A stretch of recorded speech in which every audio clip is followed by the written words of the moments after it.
friends, welcome to Algeometry in Malayalam. നമ്മൾ ഇനി 9th സ്റ്റാൻഡേർഡിലെ lines and angles എന്ന ചാപ്റ്ററാണ് സ്റ്റാർട്ട് ചെയ്യാൻ പോകുന്നത്.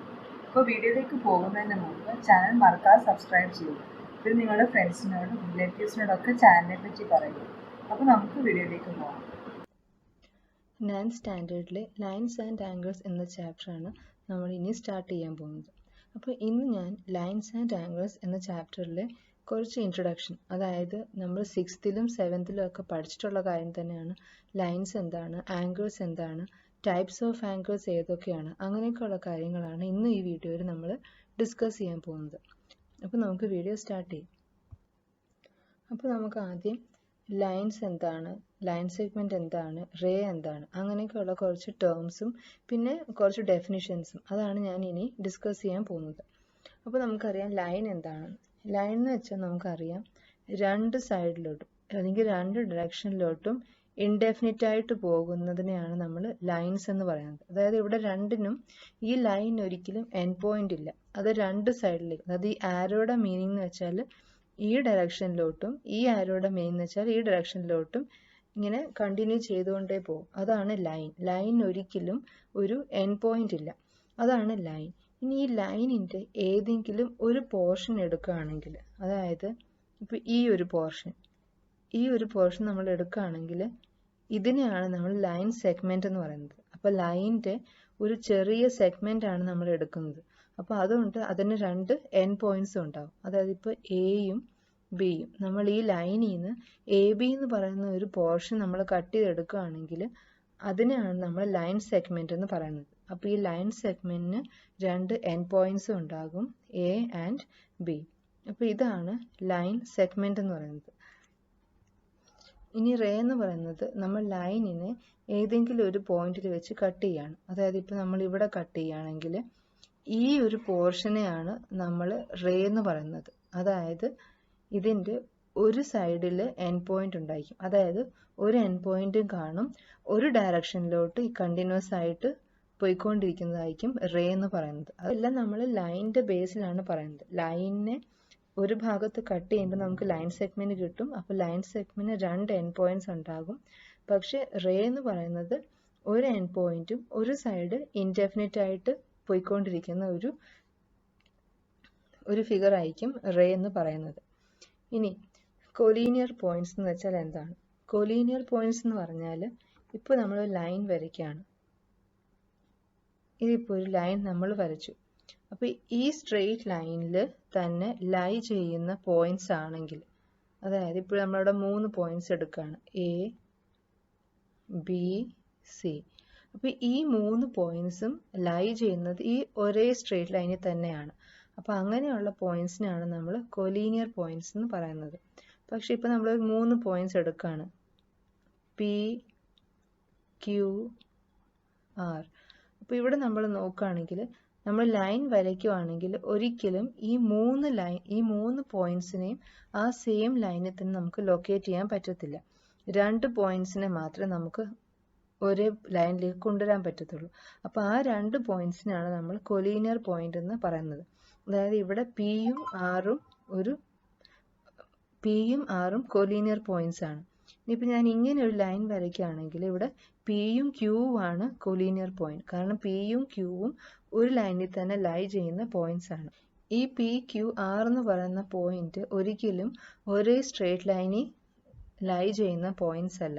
അപ്പോൾ അതിനെയാണ് നമ്മൾ നോൺ കൊലീനിയർ പോയിന്റ്സ് എന്ന് പറയുന്നത്. പിയും ക്യൂവും ആറും ഒരേ സ്ട്രെയിറ്റ് ലൈനിൽ ലൈ ചെയ്യാത്തതുകൊണ്ട് നമ്മൾ അതിനെ പറയുന്നത് നോൺ കൊലീനിയർ പോയിന്റ്സ് എന്നായിരിക്കും. ഇനി ആംഗിൾ എന്ന് പറയുന്നത് എന്താണ്? ആംഗിൾ എന്ന് പറയുന്നത് ഒരു പോയിന്റ് കാണും. ഈ പോയിന്റിൽ നിന്ന് തന്നെ രണ്ട് റേസ് ഒരേ സമയം ഒറിജിനേറ്റ് ചെയ്യുകയാണെങ്കിൽ, ഒരേ സമയം ഒരു പോയിന്റിൽ നിന്ന് തന്നെ രണ്ട് റേസ് ഒറിജിനേറ്റ് ചെയ്യുകയാണെങ്കിൽ അപ്പോൾ ഫോം ചെയ്യുന്നതാണ് ആംഗിൾ എന്ന് പറയുന്നത്. ഇതായിരിക്കും ആംഗിൾ. അപ്പോൾ ഇത് നമ്മൾ പേര് കൊടുക്കുന്നത് എ ബി സി. അപ്പോൾ ഇവിടെ ആംഗിൾ എ ബി സി എന്നായിരിക്കും നമ്മൾ ഇതിന് പറയുന്നത്. ഇനി ഈ ഓരോ റേയും, അതായത് എ ബി എന്ന് പറയുന്നത് ഒരു റേയും ബി സി എന്ന് പറയുന്നത് മറ്റൊരു റേയുമാണ്. ഈ രണ്ട് റേയും കൂടെ ചേർന്നിട്ടാണ് angle A B C form ചെയ്തത്. അപ്പോൾ ഈ എ ബി എയും ബി സി എയും ആണ് നമ്മൾ ആംസ് ഓഫ് ദ ആംഗിൾ എന്ന് പറയുന്നത്. ഇനി നമ്മൾ ആദ്യം പറഞ്ഞില്ലേ ഒരു പോയിന്റിൽ നിന്നാണ് രണ്ട് റേസും ഒറിജിനേറ്റ് ചെയ്യുന്നതെന്ന്, ആ പോയിന്റിനെയാണ് നമ്മൾ വേർട്ടെക്സ് എന്ന് പറയുന്നത്, വേർട്ടെക്സ് ഓഫ് ദി ആംഗിൾ. ഇനി ആംഗിൾസിന്റെ ടൈപ്പ് ഏതൊക്കെയാണെന്ന് നോക്കാം. ഇപ്പോൾ ടൈപ്സ് ഓഫ് ആംഗിൾസ് നമ്മൾ നേരത്തെ പഠിച്ചിട്ടുള്ളതാണ്. മെഷർമെന്റ്സിന്റെ ബേസിസിൽ നമ്മൾ ആംഗിൾസിനെ ക്ലാസിഫൈ ചെയ്യുന്നത്. അപ്പോൾ ആദ്യം അക്യൂട്ട് ആംഗിൾ. അക്യൂട്ട് ആംഗിൾ എന്ന് പറയുന്നത് 90, അതായത് 0 ഡിഗ്രിക്കും 90 ഡിഗ്രിക്കും ഇടയിൽ മെഷർമെന്റ് ഉള്ള ആംഗിൾസിനാണ് നമ്മൾ അക്യൂട്ട് ആംഗിൾ എന്ന് പറയുന്നത്. ഇനി എക്സാക്ട്ലി 90 ഡിഗ്രി മെഷർമെന്റ് ഉള്ള ആംഗിൾസിനാണ് നമ്മൾ റൈറ്റ് ആംഗിൾ എന്ന് പറയുന്നത്. ഇനി തേർഡ് ടൈപ്പ് എന്ന് പറയുന്നത് ഒബ്റ്റ്യൂസ് ആംഗിൾ.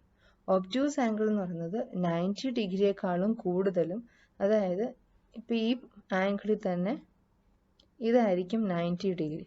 ഇപ്പോൾ 90 ഡിഗ്രിയേക്കാളും കൂടുതലും എന്നാൽ 180 ഡിഗ്രിയേക്കാളും കുറവായിട്ടുള്ള 90 ഡിഗ്രിക്കും 180 ഡിഗ്രിക്കും ഇടയിൽ മെഷർമെന്റ്സ് ഉള്ള ആംഗിൾസിനെയാണ് നമ്മൾ ഒബ്റ്റ്യൂസ് ആംഗിൾ എന്ന് പറയുന്നത്. ഇനി സ്ട്രെയിറ്റ് ആംഗിൾ എന്ന് വെച്ചാൽ ഇത് എപ്പോഴും നമ്മൾ അറിഞ്ഞിരിക്കേണ്ട കാര്യമാണ്. ഒരു സ്ട്രെയിറ്റ് ലൈൻ നമ്മൾ വരയ്ക്കുകയാണെങ്കിൽ ആ സ്ട്രെയിറ്റ് ലൈനിൻ്റെ ആംഗിളിൻ്റെ മെഷർ എന്ന് പറയുന്നത് 180 ഡിഗ്രി ആയിരിക്കും. അതായത് ഇവിടുന്ന് സ്റ്റാർട്ട് ചെയ്ത് ഇവിടെ എത്തുമ്പോഴേക്കും നമ്മൾ 180 ഡിഗ്രി ആയിരിക്കും കവർ ചെയ്യുന്നത് അല്ലെങ്കിൽ ഫോം ചെയ്യുന്നത്. അപ്പോൾ അതിനെയാണ് നമ്മൾ സ്ട്രെയിറ്റ് ആംഗിൾ എന്ന് പറയുന്നത്. ഇനി റിഫ്ലെക്സ് ആംഗിൾ. റിഫ്ലെക്സ് ആംഗിൾ എന്ന് പറഞ്ഞാൽ 180 ഡിഗ്രിയേക്കാളും കൂടുതലും എന്നാൽ 360 ഡിഗ്രിയേക്കാളും കുറവ്. അപ്പോൾ ഇവിടെ തന്നെ നോക്കുകയാണെങ്കിൽ ഇപ്പോൾ ഇവിടുന്ന് സ്റ്റാർട്ട് ചെയ്ത് നമ്മൾ ഇവിടെ എത്തി, അപ്പോഴേക്കും ഒരു കംപ്ലീറ്റ് റൊട്ടേഷൻ ഇവിടെ ഒരു റൊട്ടേഷൻ കംപ്ലീറ്റ് ആകുന്നില്ല. ഇത്രയും ഒരു ഭാഗത്ത് ആ ഒരു റൊട്ടേഷൻ കംപ്ലീറ്റ് ആവുന്നില്ല. ഇപ്പോൾ റൊട്ടേഷൻ കംപ്ലീറ്റ് ആവുകയാണെങ്കിൽ നമുക്കറിയാം 360 ഡിഗ്രി ഫോം ചെയ്തു. അപ്പോൾ ഇവിടെ നോക്കുകയാണെങ്കിൽ ഈ ഒരു ആംഗിൾ എന്ന് പറയുന്നത് 180 ഡിഗ്രിയേക്കാളും കൂടുതലുമായിരിക്കും, പിന്നെ 360 ഡിഗ്രിയേക്കാളും കുറവുമായിരിക്കും. അതായത് ഇപ്പോൾ നമ്മൾ ഇങ്ങനെ ഒരു സ്ട്രെയിറ്റ് ലൈൻ വരയ്ക്കുകയാണെങ്കിൽ ഇവിടെ മുതൽ ഇവിടെ വരെ ആകുമ്പോഴേക്ക് തന്നെ 180 ഡിഗ്രി ആകും. പക്ഷേ ഈ 180 ഡിഗ്രിയും കടന്ന് എന്നാൽ 360 ഡിഗ്രി കംപ്ലീറ്റ് ചെയ്യുന്നുമില്ല. ആ ഒരു കേസിലാണ് നമ്മൾ റിഫ്ലെക്സ് ആംഗിൾ യൂസ് ചെയ്യുന്നത്. ഇനി റിഫ്ലെക്സ് ആംഗിൾ മെയിനായിട്ട് നമുക്ക് കാൽക്കുലേറ്റ് ചെയ്യണമെങ്കിൽ ഇപ്പോൾ ചോദിക്കുകയാണ് 40 ഡിഗ്രിയുടെ reflex angle. Find the reflex angle of 40 degree എന്ന് ചോദിക്കുകയാണെങ്കിൽ അതിന് നമ്മൾ ഇത്രയും ചെയ്താൽ മതി. ഈ 40യെ 360 സബ്ട്രാക്ട് ചെയ്യുക. അപ്പോൾ 320 ഡിഗ്രി ആയിരിക്കും 40 ഡിഗ്രിയുടെ റിഫ്ലെക്സ് ആംഗിൾ എന്ന് പറയുന്നത്. ഇനി 120 ഡിഗ്രിയുടെ റിഫ്ലെക്സ് ആംഗിൾ ചോദിക്കുകയാണെങ്കിൽ 360 മൈനസ് 120, തന്നിരിക്കുന്ന ആംഗിളിനെ 360 സബ്ട്രാക്ട് ചെയ്യുമ്പോൾ നമുക്ക് ആ ആംഗിളിൻ്റെ റിഫ്ലെക്സ് ആംഗിൾ കിട്ടും. അപ്പം 120 ഡിഗ്രിയുടെ റിഫ്ലെക്സ് ആംഗിൾ എന്ന് പറയുന്നത് 240 ഡിഗ്രി ആയിരിക്കും. ഇപ്പം ഞാൻ നേരത്തെ പറഞ്ഞ കാര്യങ്ങൾ തന്നെയാണ് ഇവിടെ ആദ്യത്തെ 4-5 പോയിന്റ്സിൽ നമ്മൾ എഴുതിയിരിക്കുന്നത്.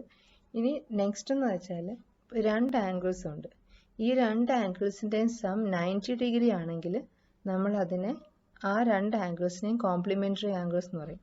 അതായത് ഇപ്പോൾ 20യും 70യും ഇത് കോംപ്ലിമെൻ്ററി ആംഗിളാണ്. കാരണം എന്താ, 20 + 70 എന്ന് പറയുന്നത് 90 ഡിഗ്രിയാണ്. അപ്പോൾ 20യുടെ കോംപ്ലിമെൻ്ററി 70യും 70യുടെ കോംപ്ലിമെൻ്ററി ആംഗിൾ 20 ആയിരിക്കും. അതുപോലെ 80 + 10 ഇതിൻ്റെ സമ്മും 90 ഡിഗ്രിയാണ്. അപ്പോൾ 80യുടെ കോംപ്ലിമെൻ്ററി ആംഗിൾ 10ഉം 10ൻ്റെ കോംപ്ലിമെൻ്ററി ആംഗിൾ 80 ആയിരിക്കും. സപ്ലിമെൻ്ററി ആംഗിൾ എന്ന് പറയുന്നത് രണ്ട് ആംഗിൾസ് തന്നെയാണ്. ഈ രണ്ട് ആംഗിൾസിൻ്റെയും സം 180 ഡിഗ്രി ആണെങ്കിൽ നമ്മൾ അതിനെ പറയുന്നതാണ് സപ്ലിമെൻ്ററി ആംഗിൾ. അതായത് ഇപ്പോൾ 90 + 90 ഇത് ഈക്വലും ആണ്, സപ്ലിമെൻ്ററി ആണ്. അതുപോലെ തന്നെ 120 + 60 120 + 60 എന്ന് പറയുന്നത് 180 ഡിഗ്രിയാണ്. അപ്പോൾ 120യുടെ സപ്ലിമെൻ്ററി ആംഗിൾ 60യും 60യുടെ സപ്ലിമെൻ്ററി ആംഗിൾ 120 ആയിരിക്കും. അതുപോലെ 30 + 150 ഇതിൻ്റെ സമ്മും 180 ഡിഗ്രിയാണ്. അപ്പോൾ അതുകൊണ്ട് 30യും 150യും എന്ന് പറയുന്നത് സപ്ലിമെൻ്ററി ആംഗിളാണ്. 30യുടെ സപ്ലിമെൻ്ററി ആംഗിൾ 150യും 150യുടെ സപ്ലിമെൻ്ററി ആംഗിൾ 30യും ആയിരിക്കും. ഇതാണ് സപ്ലിമെൻ്ററി ആംഗിൾസ് എന്ന് പറയുന്നത്. ഇനി ആഡ്ജസൻ്റ് ആംഗിൾസ്. ആഡ്ജസൻ്റ് ആംഗിൾ എന്ന് പറയുന്നത് two angles are adjacent if they have common vertex, a common arm, and their non-common arms are on different sides of the common arm. അതിൻ്റെ അർത്ഥം ഇവിടെ AOBയും BOCയും ആംഗിൾ AOB ആംഗിൾ BOC ഇത് രണ്ടും adjacent angles ആണ്. കാരണം ഈ രണ്ട് ആംഗിളിലെയും ഒരു വേർട്ടെക്സ് എന്ന് പറയുന്നത് കോമൺ ആണ്. ആംഗിൾ AOBയുടെയും BOCയുടെയും വേർട്ടെക്സ് കോമൺ ആണ്. ഏതാണ് വേർട്ടെക്സ് O. അപ്പോൾ O എന്ന് പറയുന്ന വേർട്ടെക്സ് ഈ രണ്ട് ആംഗിൾസിനും കോമൺ ആണ്. പിന്നെ ദേ ഹാവ് എ കോമൺ ആം. രണ്ടു പേർക്കും കോമൺ ആയിട്ട്, അതായത് രണ്ട് ആംഗിൾസിനും കോമൺ ആയിട്ട് ഒരു ആം ഉണ്ടാകും. ഇവിടെ നോക്കുകയാണെങ്കിൽ AOBയുടെ ആം ആണ് OB, BOCയുടെയും ആം ആണ് OB, അതായത് AOB BOC. അപ്പോൾ ഈ രണ്ട് ആംഗിൾസിനും ഒരു കോമൺ ആം ഉണ്ടായിരിക്കും OB. ഈ കേസിൽ ആ കോമൺ ആം എന്ന് പറയുന്നത് OB ആണ്. അതാണ് ഒരു പ്രത്യേകം എന്ന് പറയുന്നത്. പിന്നെ ഇതാണ് ഏറ്റവും കൂടുതൽ ശ്രദ്ധിക്കേണ്ട കാര്യം. Non common arms are on different sides of the common arm. അപ്പോൾ നമ്മൾ നേരത്തെ പറഞ്ഞു OB എന്ന് പറയുന്നതാണ് കോമൺ ആം. OAയും OCയും നോൺ കോമൺ ആംസ് ആണ്. കാരണം രണ്ടിനും കോമൺ ആയിട്ടുള്ള ആംസ് അല്ല. അപ്പോൾ ഈ നോൺ കോമൺ ആംസ് എന്ന് പറയുന്നത് ഈ കോമൺ ആമിൻ്റെയും രണ്ട് വശത്തായിരിക്കണം. അതായത് OA എന്ന് പറയുന്നത് OBയുടെ ഈ സൈഡിലും OC എന്ന് പറയുന്നത് OBയുടെ മറു സൈഡിലും ആയിരിക്കണം ഉണ്ടാവേണ്ടത്. അപ്പം നോൺ കോമൺ ആംസ് എന്ന് പറയുന്നത് എപ്പോഴും കോമൺ ആമിൻ്റെ രണ്ട് വശത്തായിരിക്കണം. വേറൊരു ഫിഗർ ഞാൻ വരയ്ക്കുകയാണെങ്കിൽ, അല്ലെങ്കിൽ ഈ സെയിം ഫിഗറിൽ തന്നെ നമ്മൾ നോക്കുകയാണെങ്കിൽ AOBയും ആംഗിൾ AOBയും AOCയും ആഡ്ജസൻ്റ് ആംഗിൾസ് അല്ല. അപ്പം നമ്മൾ നോക്കുകയാണെങ്കിൽ എന്താ, AOBയുടെയും AOCയുടെയും വേർട്ടെക്സ് കോമൺ ആണ് അല്ലേ. രണ്ടിൻ്റെയും വേർട്ടെക്സ് എന്താ O ആണ്. ഇനി രണ്ടിനും കോമൺ ആമും ഉണ്ട്. രണ്ടിൻ്റെയും കോമൺ ആമാണ് OA എന്ന് പറയുന്നത്. അതായത് AOBയും AOCയും രണ്ടിൻ്റെയും കോമൺ ആം ആണ് OA. അപ്പോൾ കോമൺ വേർട്ടെക്സും ഉണ്ട്, കോമൺ ആമും ഉണ്ട്. പക്ഷെ എന്നാലും ഈ രണ്ട് ആംഗിൾസിന് നമ്മൾ ആഡ്ജസൻ്റ് ആംഗിൾസ് എന്ന് പറയില്ല. അതിന് കാരണം എന്ന് പറയുന്നത് നോൺ കോമൺ ആംസ്.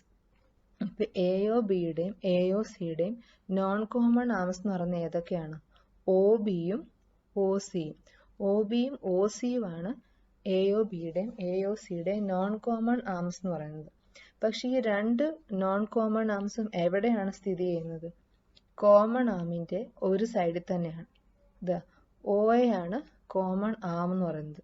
അപ്പോൾ ഈ OBയും OCയും OAയുടെ ഒരു സൈഡിൽ തന്നെയാണ്, രണ്ടും ഒരേ സൈഡിൽ തന്നെയാണ് ലൈ ചെയ്യുന്നത്. അതുകൊണ്ടാണ് നമ്മൾ ഇതിനെ ആഡ്ജസൻ്റ് ആംഗിൾസ് അല്ലെന്ന് പറയുന്നത്. ഇപ്പോൾ OBയോ OCയോ ഏതെങ്കിലും ഒരാം ഈ സൈഡിലായിരുന്നെങ്കിൽ, അതായത് ഈ സൈഡിലായിരുന്നെങ്കിൽ നമുക്ക് ഈ രണ്ട് ആംഗിൾസിനെയും ആഡ്ജസൻ്റ് ആംഗിൾ എന്ന് പറയാൻ വേണം. അതുകൊണ്ട് രണ്ട് ആംഗിൾസിന് കോമൺ വെർട്ടെക്സ് ഉണ്ട് അല്ലെങ്കിൽ കോമൺ ആം ഉണ്ട് എന്ന് വിചാരിച്ചിട്ട് ഒരിക്കലും നമുക്ക് അവരെ ആ രണ്ട് ആംഗിൾസിനെ ആഡ്ജസൻ്റ് ആംഗിൾസ് എന്ന് പറയാൻ പറ്റത്തില്ല. നോൺ കോമൺ ആംസ് എന്ന് പറയുന്നത് കോമൺ ആമിൻ്റെ രണ്ട് സൈഡിലുമാണോ, രണ്ട് വശത്തായിരിക്കണോ എന്ന്, രണ്ട് വശത്താണോ എന്ന് ചെക്ക് ചെയ്തതിന് ശേഷം മാത്രമേ അത് ആഡ്ജസൻ്റ് ആംഗിൾസ് ആണോ അല്ലയോ എന്ന് നമുക്ക് പറയാൻ പറ്റത്തുള്ളൂ. ഇനി ലീനിയർ പെയർ ഓഫ് ആംഗിൾസ് എന്ന് പറയുന്നത്, ഇപ്പം ഞാൻ വേറൊരു ഫിഗർ വരയ്ക്കുകയാണ്. ADCB. അപ്പോൾ ഇത് ആഡ്ജസൻ്റ് ആംഗിൾസ് ആണ് അല്ലേ. ABDയും DBCയും. കാരണം എന്താ, രണ്ടിൻ്റെയും കോമൺ വെർട്ടെക്സ് എന്ന് പറയുന്നത് B ആണ്, കോമൺ ആം എന്ന് പറയുന്നത് BD ആണ്. BAയും BCയും ഈ BD ആമിൻ്റെ രണ്ട് സൈഡിലുമാണ് ലൈ ചെയ്യുന്നത്. അതുകൊണ്ട് ABD എന്ന് പറയുന്നതും DBC എന്ന് പറയുന്നതും ആഡ്ജസൻ്റ് ആംഗിൾസ് ആണ്. ഇനി ഈ BA എന്ന് പറയുന്ന ആം, അതായത് ഈ ആം നമ്മൾ ഇങ്ങനെ വന്ന് ഒരു സ്ട്രെയിറ്റ് ലൈൻ ആവുകയാണെങ്കിൽ, അതായത് നമുക്ക് ഈ ഫിഗറായിട്ട് മാറും അല്ലേ. BA എന്ന് പറയുന്ന ഈ ആം ഇങ്ങനെ വന്ന് സ്ട്രെയിറ്റ് ലൈൻ ഫോം ചെയ്തു. ഇതാ ഈ ഒരു സ്ട്രെയിറ്റ് ലൈൻ ഫോം ചെയ്തു. അപ്പോൾ സ്ട്രെയിറ്റ് ലൈൻ ഫോം ചെയ്യാന്ന് വെച്ചാൽ എന്താ, ഈ ഇടയിലുള്ള ആംഗിൾ എന്ന് പറയുന്നത് 180 ഡിഗ്രി ആയിരിക്കും. അതായത് ഈ രണ്ട് ആംഗിൾസിൻ്റെയും സമ്മ് ഡി ബി സിയുടെയും ആംഗിൾ ഡി ബി എയുടെയും സം അപ്പം എന്താകും 180 ഡിഗ്രി ആകും. കാരണം എന്താ, എ ബി എന്ന് പറയുന്ന ആം ഇപ്പോൾ ഒരു സ്ട്രെയിറ്റ് ലൈനാണ് ഫോം ചെയ്തിരിക്കുന്നത്. എ സി എന്ന് പറയുന്ന ഒരു സ്ട്രെയിറ്റ് ലൈനാണ് ഇവിടെ ഫോം ചെയ്തിരിക്കുന്നത്. ഇപ്പോൾ സ്ട്രെയിറ്റ് ലൈൻ്റെ ആംഗിൾ നമുക്കറിയാം 180 ഡിഗ്രി ആണെന്ന്. അപ്പോൾ അതിൻ്റെ അർത്ഥം എന്താ, ഈ രണ്ട് ആംഗിൾസിൻ്റെ സം 180 ഡിഗ്രി ആയിരിക്കും. അപ്പോൾ അങ്ങനെയുള്ള പെയർ ഓഫ് ആംഗിൾസിനെയാണ് നമ്മൾ ലീനിയർ പെയർ ഓഫ് ആംഗിൾസ് എന്ന് പറയുന്നത്. ഇപ്പോൾ ലീനിയർ പെയർ ഓഫ് ആംഗിൾസ് എന്ന് പറയുന്നത് ശരിക്കും ആഡ്ജസൻറ്റ് ആംഗിളിൻ്റെ ഒരു ടൈപ്പ് തന്നെയാണ്. പക്ഷേ ആഡ്ജസൻറ്റ് ആംഗിൾസിൽ തന്നെ നോൺ കോമൺ ആംസ്, ഇപ്പോൾ ഇവിടെ ആയാലും എ ബിയും ബി സിയും നോൺ കോമൺ ആംസ് ആയിരുന്നു. അപ്പോൾ ഈ നോൺ കോമൺ ആംസ് ഒരു സ്ട്രെയിറ്റ് ലൈൻ ഫോം ചെയ്യുകയാണെങ്കിൽ ആ അഡ്ജസൻറ്റ് ആംഗിൾസിനെയാണ് നമ്മൾ ലീനിയർ പെയർ ഓഫ് ആംഗിൾസ് എന്ന് പറയുന്നത്. ഇതിനെക്കുറിച്ച് നമ്മൾ ഡീറ്റെയിൽ ആയിട്ട് ഇനി മുമ്പോട്ട് പഠിക്കുന്നുണ്ട്. അപ്പോൾ അത് നെക്സ്റ്റ് വീഡിയോയിലായിട്ട് നിങ്ങൾക്ക് മനസ്സിലാകും. വെർട്ടിക്കലി ഓപ്പോസിറ്റ് ആംഗിൾസ് എന്ന് പറയുന്നത് രണ്ട് സ്ട്രെയിറ്റ് ലൈനിന്, ശ്രദ്ധിക്കണം, രണ്ടും സ്ട്രെയിറ്റ് ലൈൻ ആയിരിക്കണം. രണ്ട് സ്ട്രെയിറ്റ് ലൈൻസ് ഏതെങ്കിലും ഒരു പോയിന്റിൽ ഇൻ്റർസെക്റ്റ് ചെയ്യുവാണെങ്കിൽ ആ സ്ട്രെയിറ്റ് ലൈൻസിൻ്റെ ഇടയിൽ ഉണ്ടാകുന്ന ആംഗിൾസാണ് വെർട്ടിക്കലി ഓപ്പോസിറ്റ്. ഓപ്പോസിറ്റ് എന്ന് വെച്ചാൽ ഈ ആംഗിളിൻ്റെ വെർട്ടിക്കലി ഓപ്പോസിറ്റ് എന്ന് വെച്ചാൽ ഏത് ആംഗിളായിരിക്കും, ഇതായിരിക്കും. അതുപോലെ തന്നെ ഈ ആംഗിളിൻ്റെ വെർട്ടിക്കലി ഓപ്പോസിറ്റ്, അതായത് ജസ്റ്റ് ഓപ്പോസിറ്റ് എന്ന് പറയുന്നത് ഏതാ, ഈ ആംഗിൾ ആയിരിക്കും. അപ്പോൾ എപ്പോഴും ഓർക്കുക, സ്ട്രെയിറ്റ് ലൈൻ്റെ ഇടയിലാണെങ്കിൽ മാത്രമേ നമ്മൾ അതിനെ വെർട്ടിക്കലി ഓപ്പോസിറ്റ് ആംഗിൾസ് എന്ന് പറയുള്ളൂ. ചില കേസിൽ ഇങ്ങനെ തരാറുണ്ട്. അപ്പോൾ ഇതും വെർട്ടിക്കലി ഓപ്പോസിറ്റ് ആംഗിൾസ് അല്ല. കാരണം എന്താ, ഇതൊരു സ്ട്രെയിറ്റ് ലൈൻ അല്ല, അല്ലേ? ഇത് വേറൊരു റേയും അതുപോലെ ഇത് വേറൊരു റേയുമാണ്. ഇതൊരിക്കലും സ്ട്രെയിറ്റ് ലൈൻ അല്ല. അപ്പോൾ രണ്ട് സ്ട്രെയിറ്റ് ലൈൻസിൻ്റെ ഇടയിൽ മാത്രമേ വെർട്ടിക്കലി ഓപ്പോസിറ്റ് ആംഗിൾസ് ഫോം ചെയ്യത്തുള്ളൂ. അപ്പോൾ ഈ വെർട്ടിക്കലി ഓപ്പോസിറ്റ് ആംഗിൾസിൻ്റെ പ്രത്യേകത എന്ന് വെച്ചാൽ വെർട്ടിക്കലി ഓപ്പോസിറ്റ് ആംഗിൾസ് എപ്പോഴും ഈക്വൽ ആയിരിക്കും. അതായത് ഈ ആംഗിളും ഈ ആംഗിളും ഈക്വൽ ആയിരിക്കും, അതുപോലെ ഈ ആംഗിളും ഈക്വൽ ആയിരിക്കും. അപ്പോൾ ഇത്രയുമാണ് ലൈൻസ് ആൻഡ് ആംഗിൾസിൻ്റെ ഇൻട്രൊഡക്ഷൻ എന്ന രീതിയിൽ നമുക്ക് പറയാനുള്ളത്. അപ്പോൾ നെക്സ്റ്റ് വീഡിയോയിൽ നമ്മൾ തിയറംസും ആക്സിയംസും ഒക്കെ നമ്മൾ സ്റ്റാർട്ട് ചെയ്യാൻ പോവുകയാണ്. അപ്പോൾ ഈ വീഡിയോ നിങ്ങൾക്ക് മനസ്സിലായി കാണുമെന്ന് വിശ്വസിക്കുന്നു. പുതിയ വീഡിയോയുമായി വരുന്നവരേക്കും ബൈ, ഹാപ്പി ലേണിംഗ്. ഈ വീഡിയോ നിങ്ങൾക്ക് ഇഷ്ടമായെങ്കിൽ ചാനൽ സബ്സ്ക്രൈബ് ചെയ്യുക, ലൈക്ക് ചെയ്യുക, ഷെയർ ചെയ്യുക. അടുത്ത വീഡിയോ വരുന്നവരേക്കും ബൈ, ഹാപ്പി ലേണിംഗ്.